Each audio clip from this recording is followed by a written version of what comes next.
direct à présent avec le grand rabbin de France, Haïm Korsia. Bonjour Haïm. Bonjour. Merci beaucoup d'être avec nous sur Radio J ce matin. Alors on a eu beaucoup de témoignages depuis très tôt sur Radio J ce matin. On apprenait le Hamas qui appelle aujourd'hui à une journée de colère de par le monde. Et on a entendu par ailleurs le président du Consistoire central de France sur Radio J dire qu'il ne fallait pas tomber dans la psychose, même si par exemple à Londres, des écoles juives vont fermer jusqu'à la semaine prochaine, même si en France, des mamans s'inquiètent aussi pour leurs enfants. Qu'est-ce que vous avez envie de dire vous aujourd'hui ? Le président du Consistoire a absolument raison. Il y a de toute manière un niveau d'alerte important. Nous devons être prudents, mais être prudent, c'est pas ne pas vivre. Que les écoles doivent rester ouvertes. Et je vais vous démontrer comment une information circule. Je vais vous faire un exemple très précis. Une enseignante m'appelle dans une école juive en me disant « On a reçu un mot de l'agence juive disant qu'il fallait fermer les écoles. » Alors, moi, j'appelle le patron de l'agence juive. Il était à l'enterrement du petit Valentin en Israël. Je lui dis, mais est-ce que tu as dit quelque chose? Il me dit pas du tout. En fait, du personnel de l'agence juive a demandé est-ce qu'il devait venir vendredi. Il a dit, écoutez, il n'y a pas beaucoup de travail, on va fermer le bureau. On va fermer le bureau. Une des personnes de l'agence juive l'a dit à sa cousine, qu'il a dit à la belle-sœur, qu'il a dit au concierge de la cousine de la belle-sœur. Et en fait, ça arrive comme une sorte d'évidence sur Internet. Attention, l'agence juive dit qu'il faut fermer. Non. Moi, je crois qu'il y a un enjeu aussi de force. Alors, que le Hamas appelle à essayer d'exporter sa haine d'Israël partout dans le monde, mais c'est pas nouveau. Manishtana, j'allais dire. Quelle différence? Il a toujours fait. Sauf que la police est mobilisée, et je peux vous dire que j'ai demandé au service de l'État qu'est-ce qu'il en est très exactement. Il y a eu un appel à manifester, et pas, comme d'aucuns l'ont dit, à tuer, à faire des pogroms. La réalité, c'est que c'est toujours une possibilité. Mais je crois qu'il y a aussi un enjeu pour nous de rester debout. La société israélienne nous a appris, nous, en France, lorsque nous avons eu le Bataclan, et c'est surtout le monde du Bataclan et les terrasses de café, les tueries de masse, ou Nice, ou bien entendu l'hypercacher et les journalistes de Charlie Hebdo et les policiers. Parce que, en fait, quand on a tué les enfants et le professeur Torah et les militaires, bon, franchement, personne s'en est préoccupé plus que ça. Disons les choses froidement. Mais quand il y a eu des centaines de morts, là, des spécialistes sont allés voir en Israël comment ils étaient capables, le lendemain d'un attentat, de retourner dans le café qui avait été atteint. Et donc, cette force de vie, elle est aussi celle que nous devons porter. Je ne dis pas qu'il faut être inconscient, oui. Il faut être prudent, mais qu'il faut vivre. Parce qu'il y a marqué dans la Torah, voici, je place devant toi la vie et la mort, et tu choisiras la vie. Nos ennemis choisissent la mort, nous choisissons toujours la vie. Maintenant, je vous dis ça, mais ma propre fille m'a demandé est-ce qu'elle devait emmener les enfants à l'école ou pas. Justement, c'est ce que j'allais vous demander. La peur, c'est pas forcément quelque chose qui se contrôle. Ce qu'on peut contrôler, c'est peut-être qu'est-ce qu'on en fait de cette peur. Alors, bravo, c'est la vraie question. Même la peur doit être un moteur. Et moi, j'ai parlé à un psychiatre à l'office ce matin, cette semaine. Et je dis, mais c'est terrible, je vois les gens abattus. Ça me rappelle les militaires qui revenaient du front et qui avaient ce qu'on appelle des stress post-traumatiques. Ils ont vu des choses tellement horribles. Mais nous, même ici, avec la distance, je ne vous parle pas des Israéliens, c'est terrifiant ce qu'ils ont vécu, et c'est terrifiant ce que toute la population israélienne est obligée de vivre, de voir. Mais nous avons une part de ces traumatismes. Voilà pourquoi j'ai engagé l'ensemble de la communauté à aller dans les synagogues demain pour faire les psaumes que le grand rabbin d'Israël a demandé de faire. Le psaume 91 de Yoshev Vesiterayon, le psaume Shiramayot et Saenai, je tourne mes yeux vers le Seigneur d'où viendra mon secours, et le psaume qui dit des profondeurs je t'invoque Seigneur. Le rabbin israélien a demandé de faire ça, on le fait partout dans le monde, et comme une forme de parole rédemptrice. Et puis j'ai demandé à ce que on retrouve la mission du Shabbat, qui est de se parler. Et que la parole qu'on puisse se donner les uns les autres, une vraie parole, pas une parole par les réseaux sociaux, pas une parole par Snapchat ou par texto ou ce que vous voulez. Non, une parole qui libère des souffrances, puisse se faire et se vivre en famille ce Shabbat. Parce que c'est le Shabbat de Bereshit, où Dieu a créé le monde par la parole. Donc je pense que la parole peut nous recréer, nous reconstruire nous redonner la force.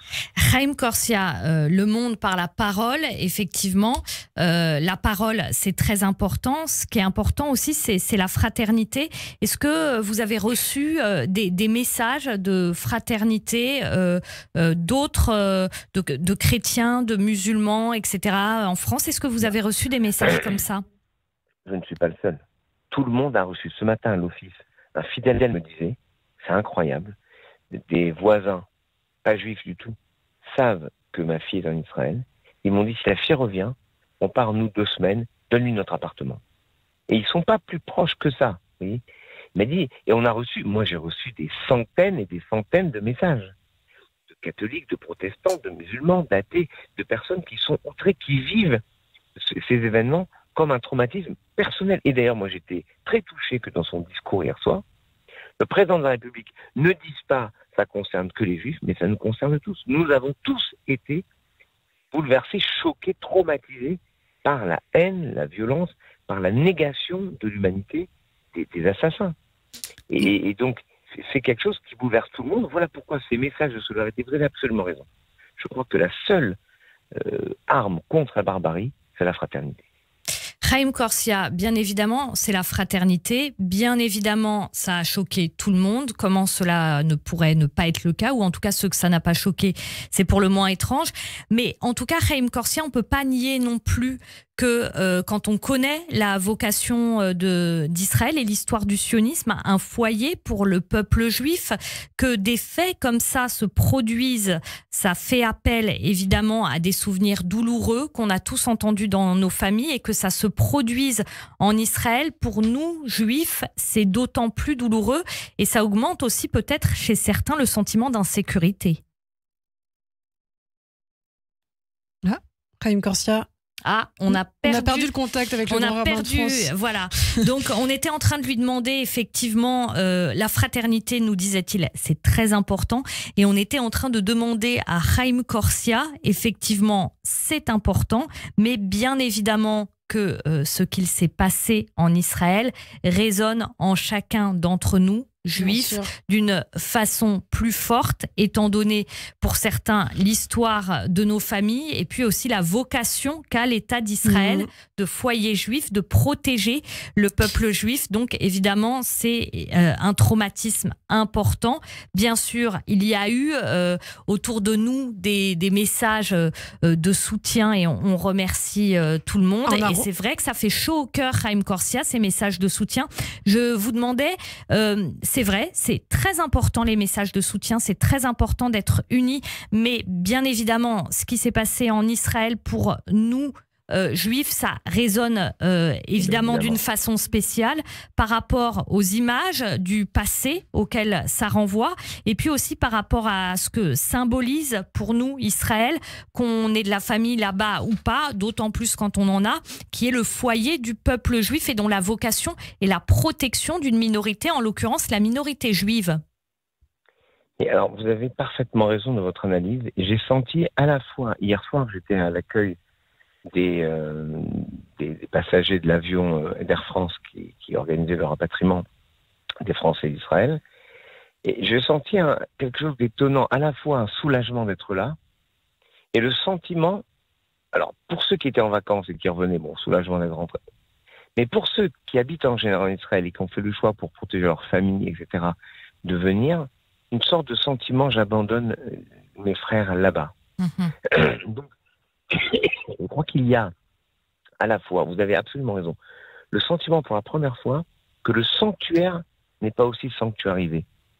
Et je vais vous dire, c'est exactement ce que l'Amérique a perçu lorsque le 11 septembre, les terroristes ont frappé le cœur du cœur de l'Amérique. C'est-à-dire, à 2 doigts des tours du World Trade Center, la Statue de la Liberté. C'est en fait ce qui visait. Et je me dis qu'il faudra que la force, l'expression de la force d'abord militaire, puis la force morale de ce pays agissent et reconstruisent une forme d'unité.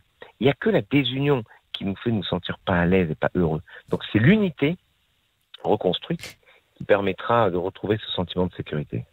Merci beaucoup Chaim Corsia, grand rabbin de France, d'avoir été avec nous ce matin sur Radio J. Merci pour votre message. Shabbat Shalom. Et puis Shabbat Shalom, bien sûr. Merci. Merci beaucoup Eva Soto, merci au grand rabbin de France effectivement d'avoir répondu à nos questions. Eva, on va vous retrouver dans quelques instants. Je vais reprendre ma respiration. On va vous retrouver dans quelques instants à 9h sur Radio J dans la matinale de Léa Moscona pour un nouveau point sur l'info et les informations qui nous arrivent. Encore ce matin, on l'apprenait, le siège de l'ONU à Gaza est en cours d'évacuation selon Radio France. Et puis plusieurs écoles juives de New York, tout comme à Londres, ont fermé leurs portes aujourd'hui lors de cette journée du djihad. On en parlera donc sur Radio J bien sûr à 9h. Vous restez avec nous à suivre le billet de Gilles Pudlowski et puis